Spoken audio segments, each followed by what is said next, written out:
tak seindah tu, geng. Nampak, oi, super profit. Yo. Dapat buat barang 40,000. Kayu kecil-kecil boleh buat 40,000. 40,000. Tengok, oi, Bojan solo sofa 40,000. Ada berapa Bojan? Ada satu je. Tapi sebenarnya sebelum tu dah buat berapa? 6. Tak jadi.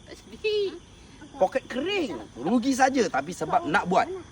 Tapi kita Bojan jenis tak claim macam kerosakan tu kita claim pada satu produk. No, tak. Dah memang niat aku nak buat barang 40,000, spek macam ni. Kalau tak jadi tu tanggungan. Itu kena gentle dalam bisnes.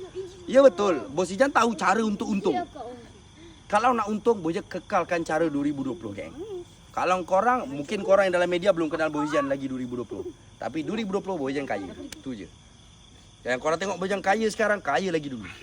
Sebenarnya. Lagi kaya dulu. So, Bojan tahu. Jual barang yang untung ni, barang-barang macam yang tadi ni. 5,000, 3,000, 4,000. Wash! Profit! Profit! Tak payah cuba benda baru.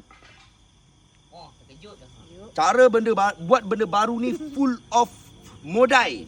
Tapi sebab kita nak pioneer, benda yang orang takut dan malas dan tak buat tu lah kita buat, baru jadi power.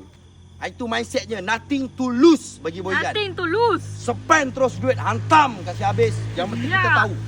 Ada je geng, sebenarnya banyak produk Bojan tak jadi. Sebab tu yang launching 2026 ni, mari! Tengok sendiri. Luncur. Mari, orang kata. Geram aku. Ini showroom nanti 2026 korang datang. Tengah renovation lagi, geng. Wow! Wow, wow, wow! Lama ya tak Rio kat sini. Ya. Dah asyik Rio kat gudang. Sekejap, geng, Bojan nak terpaling kenderaan jap.